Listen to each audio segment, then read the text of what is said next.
Nous sommes de retour en studio. Kouloukou Germain, président, Bedos. il est avec nous. Président Bedos, bonjour. Oui, bonjour à tous. Bonjour à toute la Côte d'Ivoire. Merci d'être là. Bonjour à la RTI. Très bien. Alors nous avons la chance et l'opportunité dans cette émission de recevoir des conseils d'une sommité comme vous. On dit l'avenir appartient à la jeunesse. Et si cette jeunesse ne veut pas saisir cette belle occasion, c'est dommage. Les jeunes et la drogue. Aujourd'hui, la drogue, ce n'est pas conseillé à la jeunesse. J'ai vécu un cas. Il y a un jeune qui a pris la drogue. Il a marché de Jesco jusqu'à Yamoussoukro. Et il a fait ça en 1 heure de temps. C'était étonnant. Ce jour-là, je revenais d'une mission et j'ai croisé le jeune homme en train de marcher. De la Jesco jusqu'à Yamoussoukro en 1 heure de temps. Oh là. C'est cette jeunesse même qui a chanté. Les vieilles personnes quittées. Mais nous ne pouvons pas quitter et vous laisser dans la drogue. Tout à fait. Donc nous restons là pour vous conseiller, pour vous donner des conseils, pour vous dire de ne pas prendre la drogue. Elle détruit, c'est pas normal. Donc les vieilles personnes, restez. C'est le nouveau slogan. D'accord. Tout à Très bien. fait. Et cette personne-là, elle a été prise en charge Jesco Yamoussoukro en 1 heure de temps. En 1 heure de temps, parce qu'il y avait la drogue en lui. C'était étonnant. Un jeune Kroumen. C'est étonnant. D'accord. En 1 heure de temps, Jesco Yamoussoukro. Et s'il prenait plusieurs jours, là, il allait faire 30 minutes. Donc c'est pour dire que à la jeunesse d'abandonner ce fléau. D'accord. En tout cas, nous, on est très contents d'avoir des conseils venant de vous. Tout à fait. Et vous avez encore épinglé un autre fait de société. Qu'est-ce que vous Oui. avez constaté, Président? Aujourd'hui, à Yopougon, ce sont les vendeurs de cercueils qui font de porte à porte pour demander s'il n'y a pas cadavre. Parce que chez eux, ça ne marche plus. Et ils ont le courage de dire que ça ne marche pas. Il y a un qui a frappé à ma porte. Je lui ai demandé il y a quoi. Il m'a dit, chef, c'est pour voir s'il n'y a pas un corps. Il dit, tu as combien de membres dans ta famille? Il m'a dit, 17. J'ai dit, mais pour tuer 15, tu vas mettre ça dans tes cercueils et puis aller vendre. Pourquoi c'est à moi que tu viens demander? Je ne souhaite même pas que ça marche. Et nous voulons une jeunesse dynamique et toujours des gens en vie pour pouvoir servir mon parti. Tout à fait. Et pas de mort. Donc les vendeurs de cercueils, s'il vous plaît, restez là où vous êtes.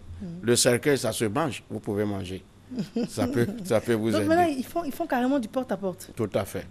Pour demander s'il n'y a pas Et cadavre. ils ont osé venir taper à votre porte. Du voisin, pas pour moi. Ah, d'accord. Pas Ok. pour moi. Ils ont tapé la porte du voisin Et pour vous étiez là-bas. demander s'il y a des morts quand même. Où allons-nous? Tout à fait, C'est pas Président. bon. Je n'aime pas ça du tout. Voilà. Très bien, Président. D'accord. Alors, et quelle autre scène de vie vous avez dépeint pour vouloir nous en parler? C'est le fou et le mécanicien. Les deux ont même accoutrement. À la psychologie, il y a un fou qui a pour habitude d'aller demander la nourriture. Et ce jour-là, la dame a dit, attends, quand je vais finir avec les autres, tu vas venir. Le fou se met à côté. Et voilà le mécanicien qui arrive. Lui aussi, il a un dread, il a fait dread. Il était très mal habillé. Et il était dans le rang. Et le fou a crié, collègue, s'il te plaît, viens, on va attendre ici. Quand ils vont finir les bonnes personnes, nous aussi, on va nous servir. Et le fou qui s'étonne, le mécanicien, tu t'adresses à qui? Il dit, mais c'est toi, tu es trop fou même, viens t'asseoir. Quand ils vont finir les autres, nous allons manger. J'ai vécu ce cas. Franchement, ça m'a interpellé. Donc les mécaniciens, habillez-vous correctement. Regardez comment maman Mariam s'habille pour venir au travail. Il faut aimer le travail, mais habillez-vous correctement. Ce n'est pas la peine de vous habiller comme des fous. On va vous traiter de fou.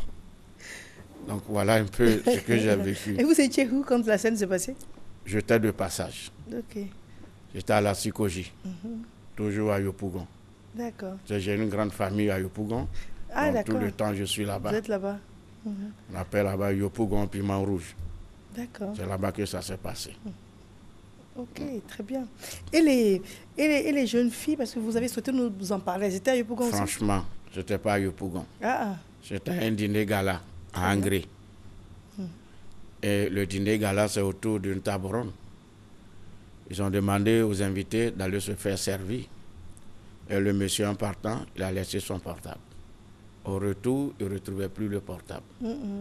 Donc, il a demandé où était le portable. Il y a la jeune fille qui était juste à droite, c'est elle qui a pris le portable. Et pour ne pas qu'on l'attrape, elle a avalé le portable du monsieur. avalé. Elle a avalé le portable. Et dans cette précipitation, on l'avait envoyé au CHU d'Anyama. C'est là-bas, après l'opération, on a retrouvé le portable et toujours allumé. Ça s'est passé à Nyama. Je dis ce que je vois. Attendez, président. La fille, lors du gala, Elle a assise avalé à le côté. portable du monsieur. Et elle a avalé le portable. Oui. Et comment elle s'est retrouvée à Nyama? C'est quand le monsieur a appelé.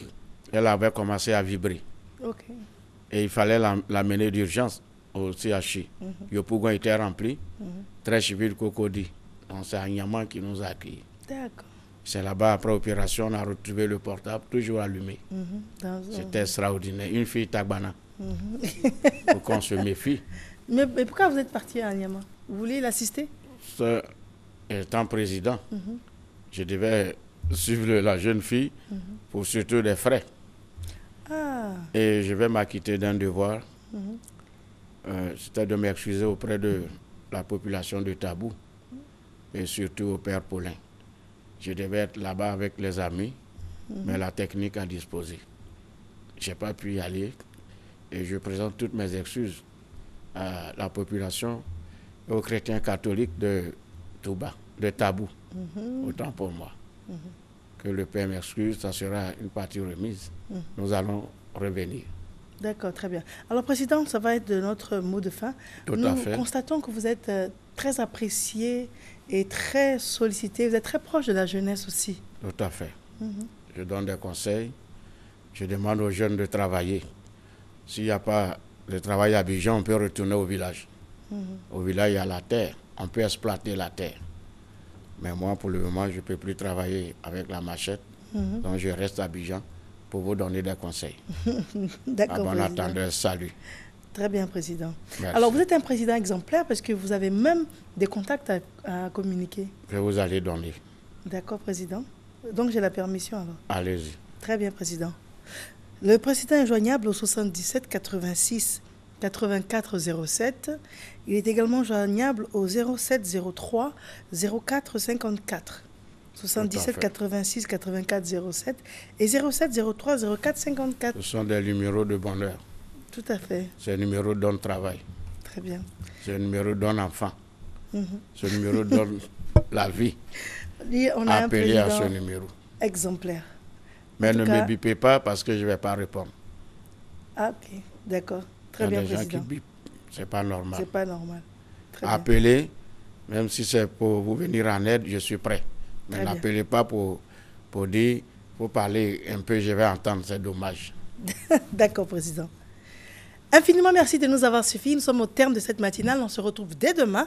S'il plaît à Dieu, elle s'appelle Christelle Akusa. Elle enseigne la réalisation à demain. Et d'ici demain, vous prenez soin de vous et des autres. Au revoir.